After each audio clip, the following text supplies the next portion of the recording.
5-7 বছর পূর্বে হিন্দুস্তানের ভারতের একটি রাজ্যে আমরা দেখেছিলাম, মিডিয়ার আলোকে দেখেছিলাম, গোটা পৃথিবীতে ভাইরাল হয়েছিল। আমার একজন মুসলিম বোন বুরকা পরে হিজাব পরিহিত অবস্থায় কলেজ ইউনিভার্সিটিতে গিয়েছিলেন। শুধু এতটুকুর অপরাধে শত শত গেরুয়া কাপড় পরিহিত কট্টর উগ্রবাদী হিন্দু যুবকেরা আমার সেই মুসলিম বোনকে দেখে তারা এক পর্যায়ে আমার বোনের উপর চড়াও হয়ে তারা জয় শ্রীরামের স্লোগান দিতেছিল, আমার বোনের উপর চড়াও হতেছিল। আমার সেই বোন কিন্তু ওই দিন পিছিয়ে যায় নাই। আমার বোন সেদিন শাহাদা আঙ্গুল উঁচু করে আল্লাহর দিকে তাকিয়ে শত শত বেঈমানের মোকাবেলায় একই নারে তাকবীর আল্লাহু আকবার স্লোগান দিয়েছিল। ফলে আমরা দেখেছি শুধু হিন্দুস্তান নয়, আমার সেই মুসকান বোনের আল্লাহু আকবারের ধ্বনিতে গোটা বিশ্ব থরথর করে কেঁপে উঠেছিল। কথা বলেন ঠিক কিনা? এইটা হলো আল্লাহু আকবারের তাকবীরের ধ্বনি। আমি বলতে চাই, হে যুব সমাজ, আজকেও যদি তোমরা আল্লাহু আকবারের তাকবীরের স্লোগান নিয়ে কালেমার পতাকা বুকে দিয়ে রাজপথে যদি ইসলামকে হেফাজত করার মিশন নিয়ে আল্লাহু আকবারের স্লোগান দিয়ে যদি মাঠে নেমে যাও, আমি চ্যালেঞ্জ করে বলতে পারি আমার দেশে আবুল সরকারের মতো বাউল ফাউলেরা আল্লাহর বিরুদ্ধে কটূক্তি করার দুঃসাহস পাবে না। কথা বলো ঠিক কিনা? আমার দেশের যুব সমাজ যদি আল্লাহু আকবারের স্লোগান দিয়ে রাজপথে নেমে যায়, আমার দেশে স্বৈরাচার টিকতে পারে না। কথা বলো ঠিক কিনা? তবে আলহামদুলিল্লাহ নাহমাদুহু ওয়া নাস্তাঈনুহু ওয়া নাস্তাগফিরুহু ওয়া নু'মিনু বিহি ওয়া নাতাওয়াক্কালু আলাইহি ওয়া নাউযু বিল্লাহি মিন শুরুরি আনফুসিনা ওয়া মিন سيئات أعمالنا من يهده الله فلا مضل له ومن يضلله فلا هادي له ونشهد أن لا إله إلا الله وحده لا شريك له ونشهد أن سيدنا ومولانا محمدا عبده ورسوله أما بعد فقد قال الله تعالى في كلامه المجيد وفرقانه الحميد أعوذ بالله من الشيطان الرجيم بسم الله الرحمن الرحيم كل نفس ذائقة الموت إلى آخر الآية. صدق الله مولانا العظيم. وقال النبي صلى الله عليه وسلم القبر روضة من رياض الجنة أو حفرة من حفر النار أو كما قال النبي عليه الصلاة والسلام. الحمد لله. লরখরিছর পুরাতন জামে মসজিদ পাটরা পূর্বদলা নেত্রকোনার উদ্যোগে আয়োজিত আজকের এই মহতি জলসার সম্মানিত সভাপতি সাহেব, ময়মনসিংহের গৌরব আল্লামা মাহতাবউদ্দিন সাহেব পীরে কামেল শেখ শাহলা হাফিজাহুল্লাহ সহ আজকের মাহফিলের সমস্ত দাওয়াতি উলামায়ে কেরাম, আমার সামনে উপবিষ্ট মুরব্বী বাবাজিরা, দূর দূরান্ত থেকে আগত দিন প্রিয়, ইসলাম প্রিয়, তাওহীদ প্রিয়, মধ্যে মুজাহিদ যুবক ভাইয়েরা, পর্দার অন্তর আড়ালে অবস্থানরত মা ও বোনেরা, প্রথমে মহান আল্লাহ পাক রব্বুল আলামিনের দরবারে শুকরিয়া জানাই, যিনি আমাদেরকে, আপনাদের, বিশেষ করে আপনাদের এই এলাকাবাসীকে এরকম একটি মাজালিসুর রহমা, রহমত বরকতের মজলিস করার মতো সুযোগ দিয়েছেন এবং আমাদেরকে এখানে গভীর রজনী পর্যন্ত উপস্থিত থেকে কোরআন সুন্নাহর আলোকে দ্বীনি আলোচনা শোনার মতো সুযোগ করে দিয়েছেন। এজন্য সকলেই কালিমাতুশ শুকর গুজার করে জবানকে নাড়া দিয়ে সুউচ্চ সুরে এক বাক্যে বলি আলহামদুলিল্লাহ। আপনারা এই মাহফিল করাতে খুশি না বেজার? যদি খুশি থাকেন আমাকে একটা প্রমাণ দিতে হবে, সেটা হলো আমি নারে তাকবীর বলবো, আপনারা আল্লাহু আকবারের ধ্বনি দিবেন, পারবেন না? এমন ভাবে আকাশ বাতাস মুখরিত করে একটি আওয়াজ দিবেন যাতে করে আশেপাশে যারা আছেন তারাও আপনাদের এই তাকবীরের ধ্বনিতে উৎসাহিত হয়ে প্যান্ডেলের ভিতরে চলে আসেন। বাতিলের অন্তরে প্রকম্পন সৃষ্টি হয়ে যায়, আকাশ বাতাস মুখরিত হয়ে যায়। পারবেন তো ইনশাআল্লাহ? নারে তাকবীর, নারে তাকবীর। ও মুসলমান, আপনি বলতে পারেন নারে তাকবীরের স্লোগানের মধ্যে কি আছে? দুনিয়ার মুসলমান, বাস্তব একটি ঘটনা আপনাদেরকে শোনাই। বিগত 5-7 বছর পূর্বে হিন্দুস্তানের ভারতের একটি রাজ্যে আমরা দেখেছিলাম, মিডিয়ার আলোকে দেখেছিলাম, গোটা পৃথিবীতে ভাইরাল হয়েছিল, আমার এক মুসলিম বোন, আমার একজন মুসলিম বোন বুরকা পরে হিজাব পরিহিত অবস্থায় কলেজ ইউনিভার্সিটিতে গিয়েছিলেন। শুধু এতটুকুর অপরাধে শত শত গেরুয়া কাপড় পরিহিত কট্টর উগ্রবাদী হিন্দু যুবকেরা আমার সেই মুসলিম বোনকে দেখে তারা এক পর্যায়ে আমার বোনের উপর চড়াও হয়ে তারা জয় শ্রীরামের স্লোগান দিতেছিল, আমার বোনের উপর চড়াও হতেছিল। আমার সেই বোন কিন্তু ওই দিন পিছিয়ে যায় নাই। আমার বোন সেদিন শাহাদা আঙ্গুল উঁচু করে আল্লাহর দিকে তাকিয়ে শত শত বেঈমানের মোকাবেলায় একই নারে তাকবীর, আল্লাহু আকবার স্লোগান দিয়েছিল। ফলে আমরা দেখেছি শুধু হিন্দুস্তান নয়, আমার সেই মুস্কান বোনের আল্লাহু আকবারের ধ্বনিতে গোটা বিশ্ব থরথর করে কেঁপে উঠেছিল। কথা বলেন ঠিক কিনা? এটা হলো আল্লাহু আকবারের তাকবীরের ধ্বনি। শাহজালাল ইয়ামানি রাহিমাহুল্লাহ, আমি কি কথা, এটা কি রাজনীতি কথা? এখন তো একটা দোষ, ওলামায়ে কেরাম যদি এই হক কথাও বলে, কোরআনের কথা বললেও এই রাজনৈতিক ট্যাগ লাগায় দেয়। আমি আগেই বলে নেই, বাংলাদেশের এখন পর্যন্ত বাংলাদেশের নন ইসলামিক বা ইসলামিক কোন দলের সাথে, রাজনৈতিক দলের সাথে জড়িত না, আগেই বলে দিলাম যদি ভাবেন। তবে হ্যাঁ, কোরআনের কথা বলতে গিয়ে, হাদিসের কথা বলতে গিয়ে যদি কোনো নেতার বিরুদ্ধে চলে যাই, আই ডোন্ট কেয়ার।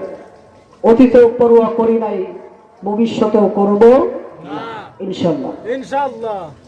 মোহতারাম হাজিরিন, শাহজালাল ইয়ামানি রাহিমাহুল্লাহ যখন বাংলাদেশে আগমন করলেন ইসলাম প্রচারের জন্য, রাজা গৌর গোবিন্দ বাধা হয়ে দাঁড়াইল।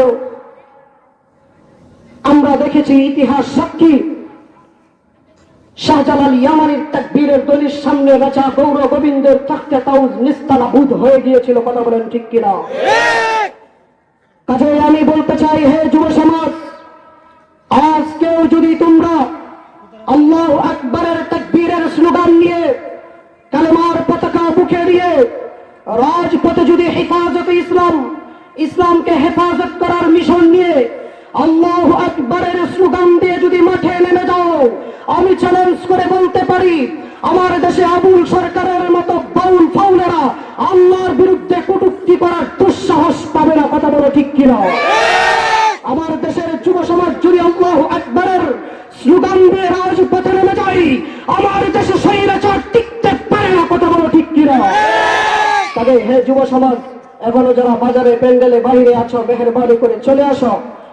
ইনশাল্লাহ আমি আপনাদের সম্মুখে সূরা আল ইমরানের 125 নম্বর আয়াতে কারিমা তেলাওয়াত করেছি। উক্ত আয়াতের প্রেক্ষাপটে সংক্ষিপ্ত রূপে কিছু তাফসীর পেশ করব। শুনতে রাজি আছেন তো ইনশাআল্লাহ?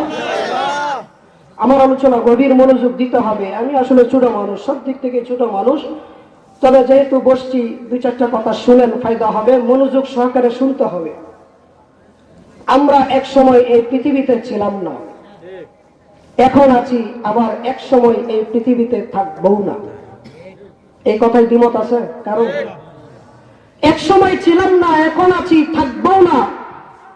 এক সময় ছিলাম না বললে বোঝা যায়, একটা প্রশ্ন হয়, তাহলে কোথা থেকে আসলাম? এখন আছি, তাহলে কেনই বা আসলাম? আবার থাকবো না এই কথা বলে প্রশ্ন হয়, তাহলে যাব কোথায়? এটাকে উর্দুতে আমি বলি, তুম কাহা সে আয়া হে আর কিস লিয়ে আয়া হে আর তুম কাহা জানে রাখা।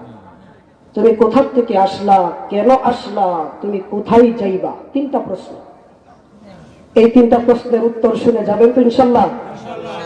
একে একে তাফসীরের আলোকে, কোরআনের আলোকে, হাদিসের আলোকে ইনশাআল্লাহ এই তিন কথার জবাব আমরা দিয়ে যাব ইনশাআল্লাহ। বেশি সময় নেব না, সংক্ষিপ্ত রূপে মৌলিক কথাগুলো আপনাদের সামনে তুলে ধরার চেষ্টা করবো ইনশাআল্লাহ।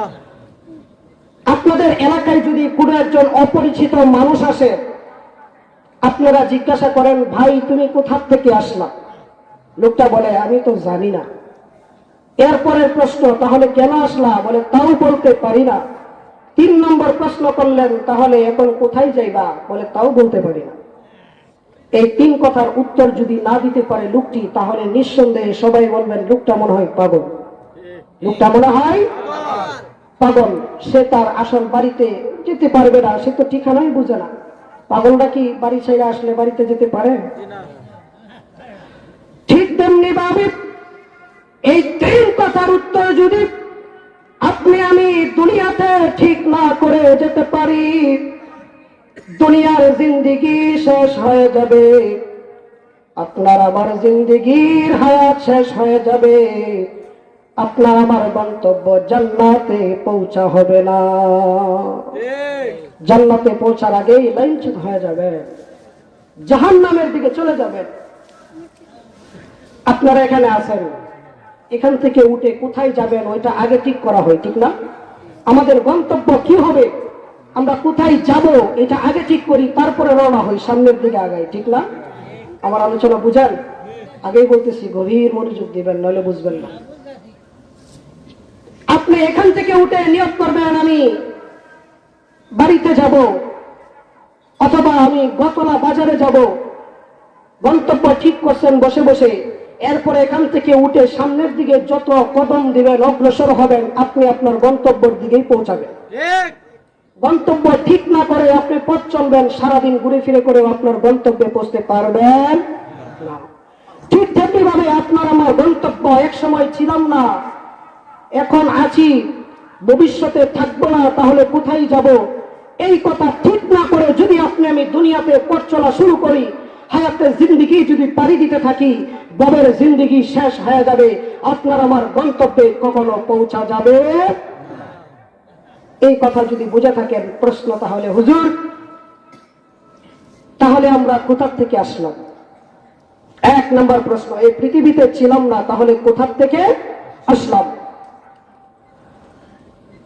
আমরা সবাই এই পৃথিবীতে ছিলাম না, আমরা সকলেই জান্নাত থেকে এসেছি। আমাদের আদি পিতা হযরত আদম আলাইহিস সালাম, হাওয়া আলাইহিস সালাম, ওনাদেরকে আল্লাহ সৃষ্টি করার পরে জান্নাতে থাকতে দিয়েছেন। আমরাও তাদের বাবা আদমের পিঠের মধ্যে করে জান্নাতে ছিলাম। বলেন সুবহানাল্লাহ। বলবেন, হুজুর আপনি বললেই হলো, দলিল কি? শুনবেন না দলিল? আল্লাহ পাক রব্বুল আলামিন কোরআনে কারিমে বলেন, আগে বলে দিচ্ছি, কোরআনের আয়াত যতবার তেলাওয়াত হবে আমার জন্য না, কোরআনের জন্য আপনার আল্লাহু আকবারের ধ্বনি দিবেন। রাজি আছেন ইনশাআল্লাহ? আল্লাহ তাআলা বলেন, কুল নাহবিতু মিনহা জামিআ।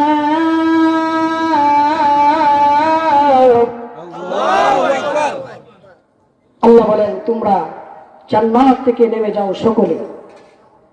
আল্লাহ পাক রব্বুল আলামিন আদম এবং হাওয়া আলাইহিস সালাম দুজনকে সৃষ্টি করার পরে জান্নাতে থাকতে দিয়েছেন, নিষিদ্ধ গাছের নিষিদ্ধ ফল খেতে নিষেধ করেছিলেন, কিন্তু ওনারা শয়তানের ধোঁকায় পড়ে ওই ফল খেয়ে ফেলেছিলেন।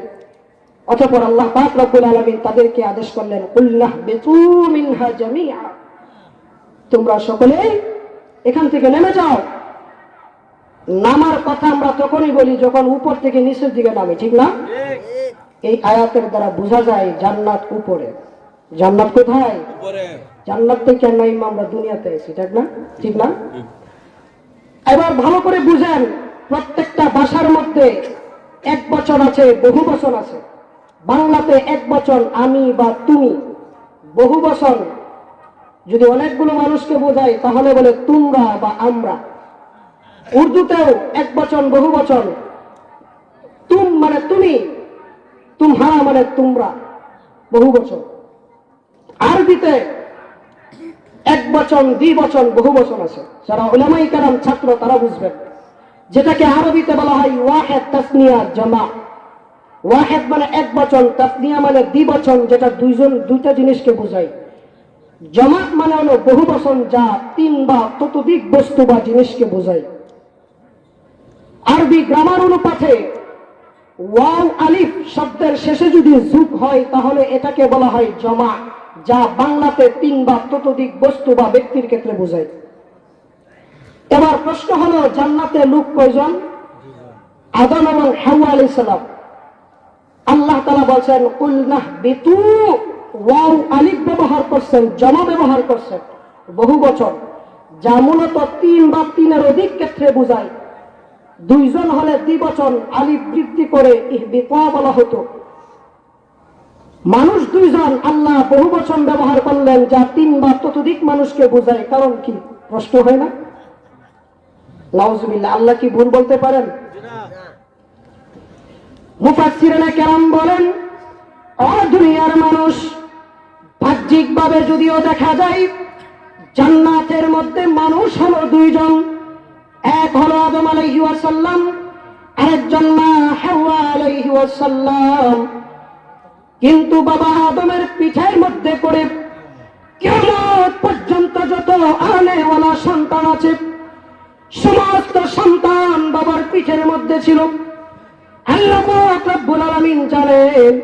এই কারণে যদিও বাহ্যিক দেখা যায় আদম এবং হাওয়া আলাইহি ওয়াসাল্লাম, কিন্তু না, আদম এবং হাওয়া, আদম আলাইহিস সালামের পিঠের মধ্যে তার সমস্ত সন্তান ছিল। তাহলে তো 3 বা কোটি কোটি মানুষ জান্নাতের মধ্যে ছিল। এই জন্য আল্লাহ পাক রব্বুল আলামিন জমার সিগা ব্যবহার করে, বহু বচন ব্যবহার করে বলেছেন কুল্লাহ বিতু।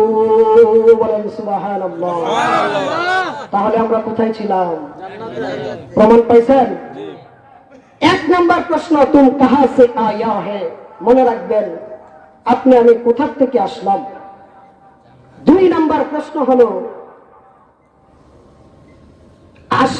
এই পৃথিবীতে ছিলাম না, থাকবো না, মাঝখানে আছি, তাহলে কেন আসলাম? এই কেন আসলাম এইটার উত্তর হলো আল্লাহ নিজেই বলে দিয়েছেন। কোরআনের একাধিক জায়গায় বলেছেন। তাফসীর বুঝেন ভালো করে?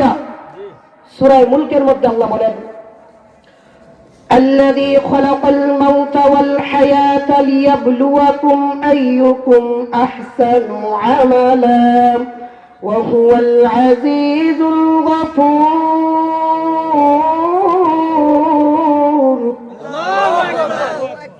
الذي خلق الموت والحياة ليبلوكم أيكم أحسن عملا।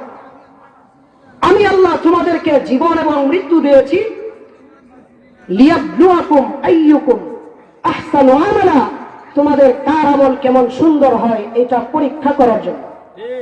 তাহলে আল্লাহ আমাদেরকে হায়াতের জিন্দেগি দিয়েছেন কেন?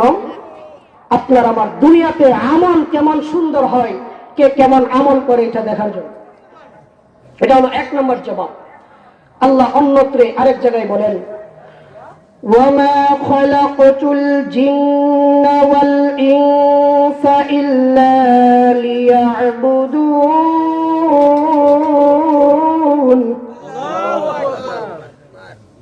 ও মানুষ এবং জিন, আমি আল্লাহ তোমাদেরকে একমাত্র আমার ইবাদতের জন্যই সৃষ্টি করেছি।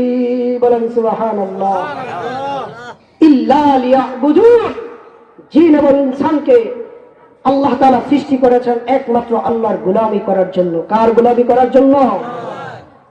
আল্লাহ বলেছেন আমাদেরকে সৃষ্টি করছেন আল্লাহর গোলামির জন্য।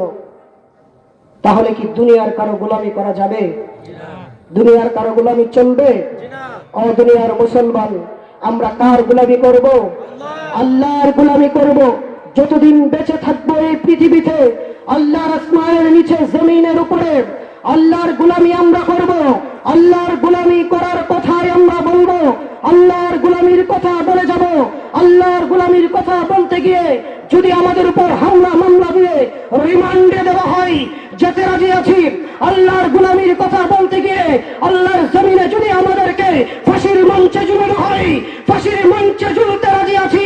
যতদিন বেঁচে থাকবো আল্লাহর জমিনে আল্লাহর গোলামির কথা বলেই যাব। কথা বলেন ঠিক কিনা? এতে কাউকে পরোয়া করার সময় আমাদের নাই। মুহতারাম হাজির, তাহলে আল্লাহ পাক রব্বুল আলামিন বলেন ওয়ামা খালাকতুল জিন্না ওয়াল ইনসা ইল্লা লিয়াবুদুন, আমি আল্লাহ মানুষ এবং জিন জাতিকে সৃষ্টি করেছি একমাত্র আমার ইবাদতের জন্য। ঠিক। এক নম্বর প্রশ্নের উত্তর, আমরা এক সময় ছিলাম না, কোথা থেকে আসলাম? উত্তর হলো আমরা জান্নাত থেকে এসেছি। কেন এসেছি?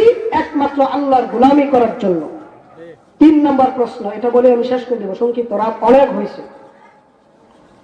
এমনিতেও প্রচন্ড ঠান্ডা। আগামীকালকে আবার ওই কি চান্দের বাজার মহিলা মাদ্রাসার মাহফিল আছে, ওখানে থাকবো ইনশাল্লাহ। তো গ্রামগঞ্জের আসলে বেশি ঠান্ডা, এরপরে আরো এই সমস্ত মাইক দেওয়ার কথা বললে গলা একদমই হয়ে যায়, স্বাভাবিক যেটা আর কি। তো যাই হোক মোহতারাম হাজিরের, অল্প সময় শেষ করে দেবো, বসেন, কেউ উঠেন না, মেহরবানি করে শেষ করে দেবো। 3 নম্বর জবাবটা দিয়ে আমি শেষ করে দেবো ইনশাল্লাহ। 3 নম্বর প্রশ্ন হলো, তাহলে আমরা যাব কোথায়? পৃথিবীতে থাকবো না, তাহলে যাব কোথায়? এই ব্যাপারেও আল্লাহ পাক রব্বুল আলামিন সূরা জুমার মধ্যে বলে দিয়েছেন,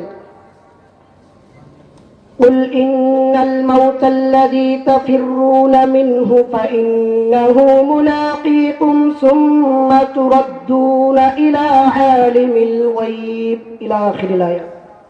আল্লাহ এই আয়াতের মধ্যে বলে দিয়েছেন, ও নবী আপনি জানায়া দেন, যে মৃত্যু থেকে তোমরা পালিয়ে বেড়াও সেই মৃত্যু তোমাদের সাথে সাক্ষাৎ করবে। সুম্মা তুরাদ্দুনা ইলা আলিমিল গায়ব, এরপরে তোমরা মহান আল্লাহ পাক রব্বুল আলামিনের কাছে তোমরা ফিরে যাবা। বলেন সুবহানাল্লাহ।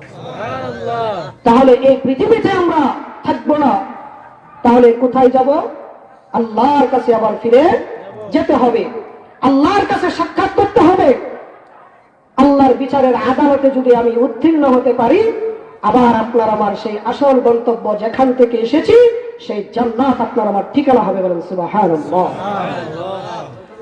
আল্লাহর কাছে প্রত্যাবর্তনের যেই মাধ্যম, যেই গাড়ি, সেটার নাম হলো মৃত্যু। সেটার নাম কি? এই পৃথিবীতে সবকিছু নিয়ে মতানৈক্য আছে, ধর্ম নিয়ে মতানৈক্য, কেউ খ্রিস্টান ধর্ম, কেউ ইহুদি ধর্ম, কেউ সনাতনী ধর্ম, কেউ ইসলাম ধর্ম পালন করে। দল নিয়ে মতানৈক্য আছে, বিভিন্ন দল, সবকিছু নিয়ে মতানৈক্য পাওয়া যায়। পৃথিবীতে একটা মাসআলা আছে এমন, যে মাসআলার ব্যাপারে যার জ্ঞান আছে, বিবেক আছে, প্রত্যেকটা মানুষের যে দলের হোক না কেন এবং সে যে ধর্মের হোক না কেন, সে যে রাষ্ট্রের হোক না কেন, এই কথা স্বীকার করতে বাধ্য। প্রাণ আছে যার মৃত্যু হবে, প্রাণ আছে যার মৃত্যু হবে। মনে হয় আপনারা মরবেন না, নরখরিচর এলাকার মানুষ মরবো না নাকি? আসলে মানুষ 3টা জিনিস চায় না, এরপরও বরণ করে দিতে। 1 নম্বর, মানুষ কখনো অসুস্থ হতে চায় না, এরপরও গাড়ি অ্যাক্সিডেন্ট করে হাত পা ভেঙে অসুস্থ হয় কি হয় না? মানুষ কখনো বৃদ্ধ হতে চায় না। যারা বৃদ্ধ আছেন, না পেরে তো বৃদ্ধ হয়েছেন, যদি ঘোষণা করা হয় এখানে এমন একটা মেশিন আবিষ্কার হয়েছে, 80 বছরের বৃদ্ধ মানুষ তাকে যুবক বানায় দেওয়া হয়, জমিন বাড়ি যা আছে বিক্রি করে হইলেও সবাই অংশগ্রহণ করবে। আমি কি মিথ্যা বললাম? কিন্তু যারা যুবক ছিলেন, বৃদ্ধ হয় নাই, হয়েছে। তিন নম্বর হলো মানুষ কখনো মৃত্যুকে বরণ করে নিতে চায় না, এরপরেও বরণ করে নিতে মৃত্যু থেকে কেউ পালিয়ে বাঁচতে পারবে না। এই জন্য আল্লাহ পাক রব্বুল আলামিন সূরা আল ইমরানের আমার পঠিত আয়াত 125 নম্বর আয়াতে কারিমায় আল্লাহ বলে দিয়েছেন, কুল্লু নাফসিন যায়িকাতুল মাউত। আল্লাহু আকবার। আল্লাহ পাক রব্বুল আলামিন সূরা আল ইমরানের 125 নম্বর আয়াতে পরিষ্কার বলে দিয়েছেন, ও দুনিয়ার মানুষ শুনে রাখো, প্রত্যেকটা প্রাণীর প্রাণ আছে যার, মৃত্যু হবে তার। আমার মৃত্যু থেকে কেহ রেহাই পাবে না। এই পৃথিবীতে বহু মানুষ বসবাস করেছিল, অতীতেও করেছিল। এই পৃথিবীতে বহু ক্ষমতাবান, বহু ধনাঢ্য ব্যক্তিরাও বসবাস করেছিল। এই পৃথিবীতে ফেরাউন, কারুন, সাদ্দাত, নমরুদের মতো পাওয়ারফুল ব্যক্তিরাও বসবাস করেছিল, কিন্তু তারাও পৃথিবীতে থাকতে পারে নাই, মৃত্যুর কোলে ঢলে পড়েছে। আর দুনিয়ার মানুষ, তুমি কিসের বড়াই দেখাও? আজকে সামান্য ক্ষমতার বলে মানুষের উপর জুলুম করে বেড়াও। আজকে সামান্য টাকার মালিক হলে মানুষকে অপমান করে বেড়াও। আজকে শক্তি সামর্থ্যবান হলে আল্লাহর নাফরমানি করে বেড়াও। আর মানুষ, এই পৃথিবীতে বহু ক্ষমতাবান লোকেরা ছিল, তাদের নাম ঠিকানা পর্যন্ত টিকে থাকে নাই, মাটির সাথে মিশে গেছে। একদিন তুমিও এই পৃথিবীতে থাকবে না। কথা বলেন ঠিক কিনা? এই পৃথিবীতে কেউ থাকবে না। একটা উদাহরণ দিলে বুঝবেন। আসলে আমরা জানি মৃত্যু আমাদের হবে, কিন্তু এটা আমরা আমাদের চাল চলন, আমাদের দুনিয়াতে চলাফেরায় আমাদের বোঝা যায় মনে হয় আমরা মৃত্যুবরণ করব না। শেষ করে দিচ্ছি, আমি শেষের দিকে চলে যাচ্ছি। নতুন বিয়ে করছে, বউ রাগ করে শ্বশুর বাড়িতে চলে গেছে। বেশ কয়েকদিন পরে স্বামী রাগ ভাঙায়া বউকে আনার জন্য গেছে। মজার বিষয় হলো, নদীর পাড়েই হলো শ্বশুর বাড়ি। নৌকা নিয়ে গেছেন বউকে আনার জন্য। তো বউ সে কোনোভাবেই রাজি না, আপনি যতই চেষ্টা করেন আমি কিন্তু যাব না। এবার স্বামী চিন্তা করে এর এক কৌশলে নিতে। তো গরমের টাইম, বউকে বলতেছে যে চলো তোমাদের নদীর পাড়টা একটু ঘুরে দেখি, গরম একটু হাওয়া টাওয়া বাতাস টাতাস খাই। তো বউ সে বুঝতে পারে নাই, নতুন বউ, মেয়ে মানুষের বুদ্ধি এমনিতেই কম। তো নিয়ে গেছে, নিয়ে যায় তার প্ল্যান মোতাবেক নৌকার কাছে যায় আলগি দিয়ে নৌকার মধ্যে উড়াইয়া এবার মাঝিরে বলে বেড়া স্টার্ট দে। এবার নৌকা চলছে স্বামীর বাড়ির দিকে। নৌকার আগা পিছা ছিলেন তো, নৌকাটা ভালো করে ছিলেন নৌকা। যাই হোক, নৌকার আগা যাচ্ছে স্বামীর বাড়ির দিকে, নৌকার পিছনটা আপনার পিছের দিকে। তো এবার মহিলা মানুষের একটা অভ্যাস আছে, কিছু হোক বা না হোক, মা বোনের আবার রাগ করেন না, এটা বুঝার জন্য বলতেছি, আপনাদেরকে আল্লাহ অনেক সম্মান দিয়েছেন। তো বউ রাগ করে নৌকার পিছন দিকে যাইয়া বাপের বাড়ির দিকে ফিরা, স্বামীর বাড়ির দিকে ফিট দিয়া গালে হাত দিয়া বলে, আপনি আমাকে যতই নেওয়ার চেষ্টা করেন আমি কিন্তু যাব না। আমি আপনাদেরকে বলি, সে কি যাচ্ছে কিনা? কেমন যায় বুঝার নাই।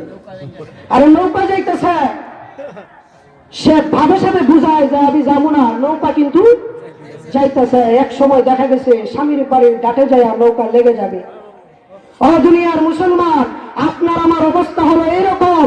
আপনার আমার হায়াতে জিন্দেগি নামক এই নৌকা আপনার আমার গন্তব্যের দিকে চলতেছে, প্রত্যেক দিন চলতেছে। দিন যাচ্ছে রাত আসছে, রাত যাচ্ছে দিন আসছে। এইভাবে হায়াতে জিন্দেগির নৌকা আপনার আমার গন্তব্যের দিকে এগুচ্ছে। কিন্তু আপনি আমি দুনিয়ার মায়া মহাব্বত ভালোবাসা, দুনিয়ার প্রতি এতটাই মগ্ন হয়েছি, ভাবে সাথে বোঝা যায় যে আমাদের মনে হয় কবরে যাইতে হবে না। কিন্তু আপনি আমি যাচ্ছি কিনা? আমরা আকাশে ঘুড়ি উড়াই না, শুধু সময় ঘুটি উড়াইতাম না?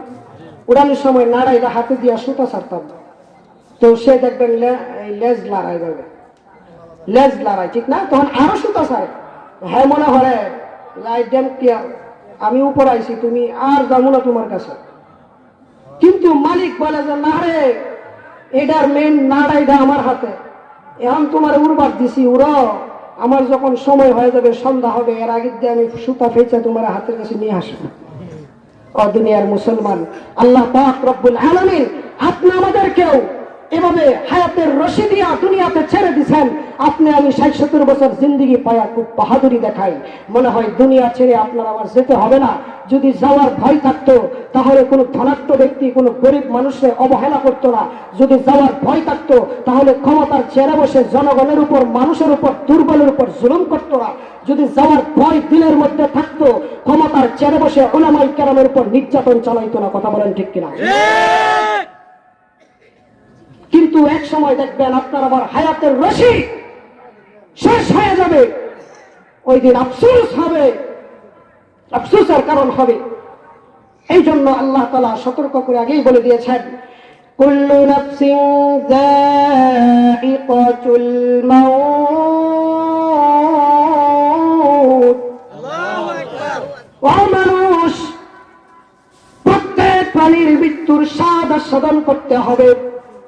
যে মৃত্যু থেকে তোমরা পালিয়ে বেড়াও, সেই মৃত্যু একদিন তোমাদের সাথে সাক্ষাৎ করবে। আমার আগে এই বাড়িতে বাস করেছে অনেকজন, তারাও গেছে, আমিও যাব, থাকবো না কেউ বেশিক্ষণ।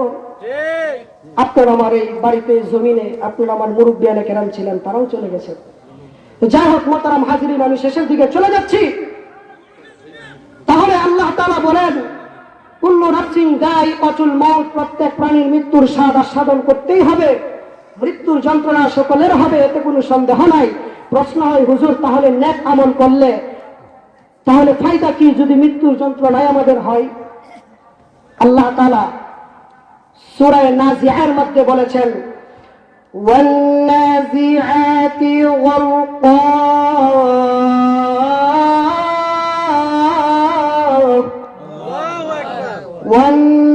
والناشطات نشطا